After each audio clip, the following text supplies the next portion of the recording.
So now we're going to take a look here at the other various groups of European colonization, and we're going to focus here real quick on the French. And we're going to see how the French differ from that of the Spanish, and we can see here just from looking at this picture what are some of the things that they might be doing that might be different as far as their relationship. We see them kind of commemorating with the natives. We see them trading something here, maybe a fur, the use of tobacco here.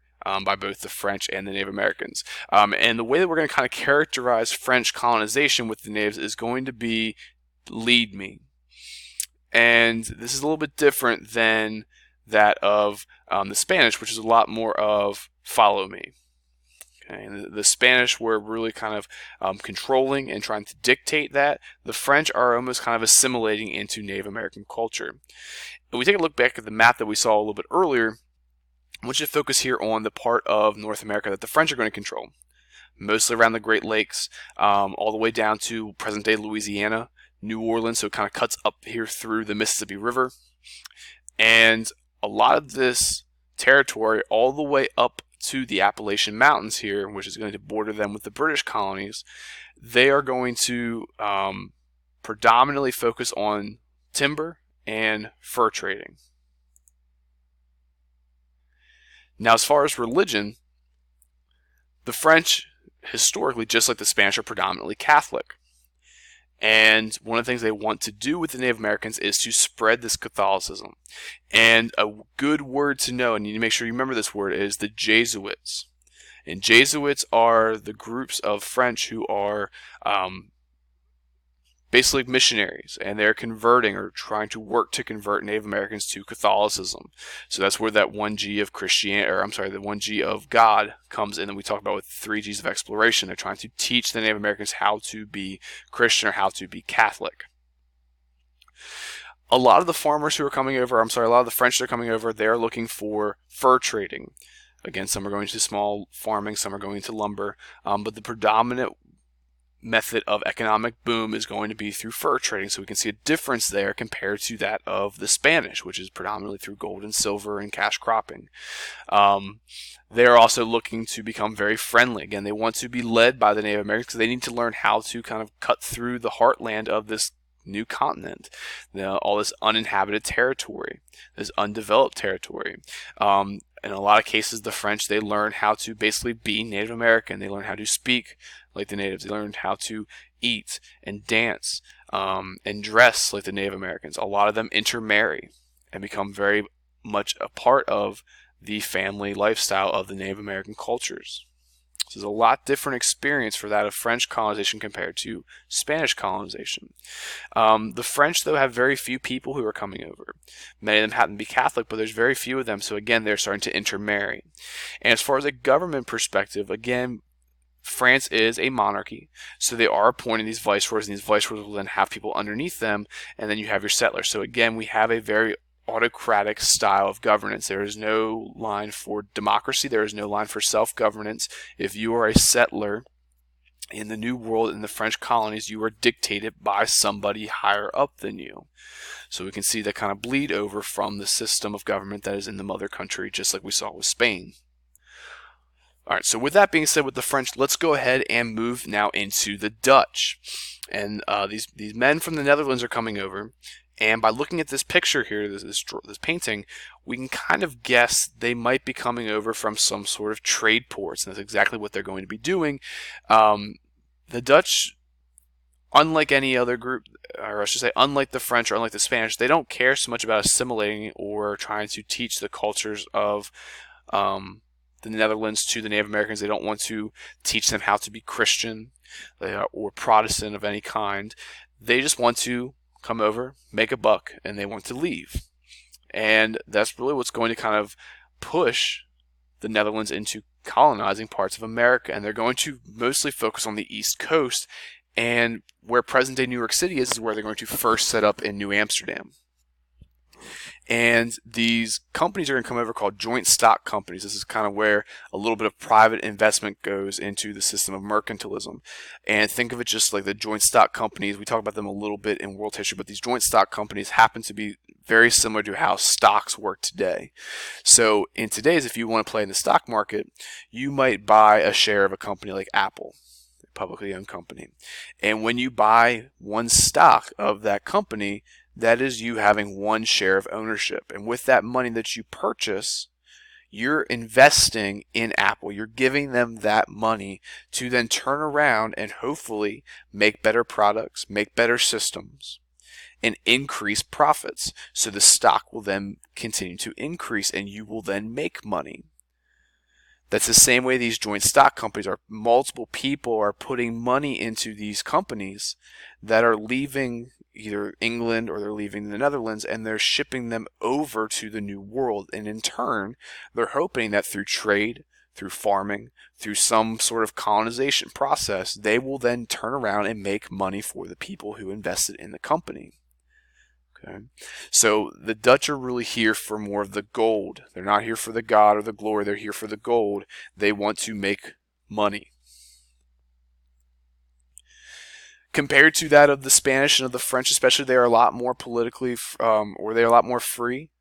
They do not dictate everything as far as a religion, as far as a culture. They are a lot more diverse in that of their colonists because that's just how the Netherlands happen to be. There's a lot more diversity in that area of the world than compared to that of Spain or France. So that will be reflective in their people who are immigrating.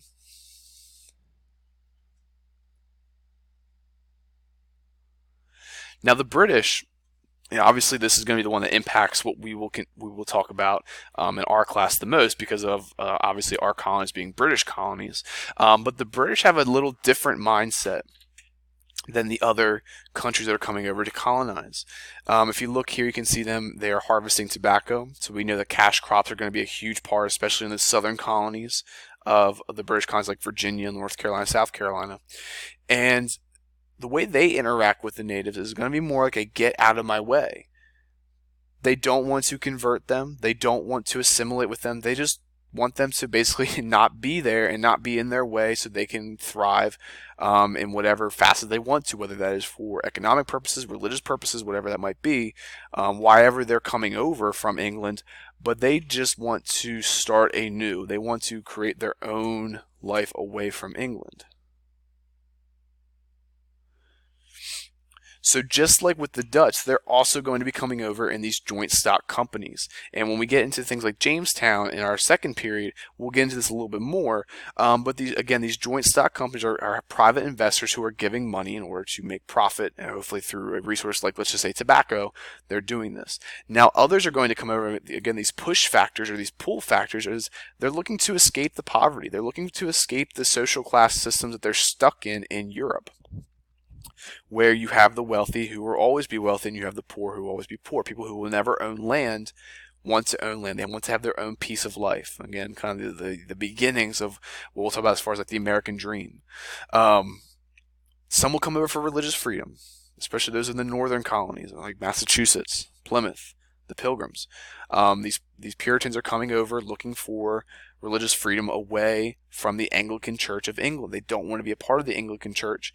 They want to have their own version of Christianity that they see fit, and they want to kind of break away from the king.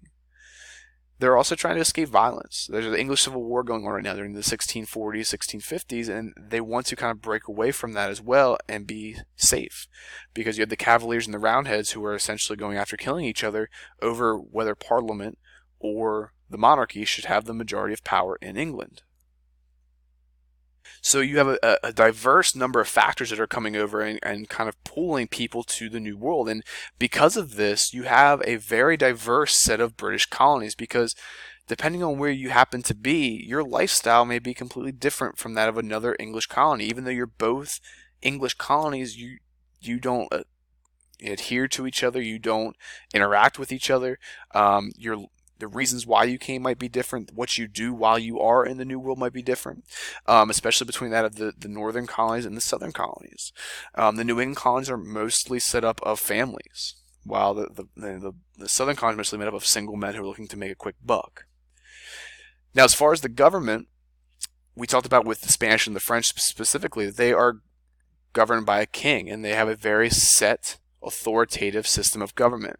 That's not always the case here with the British colonial system.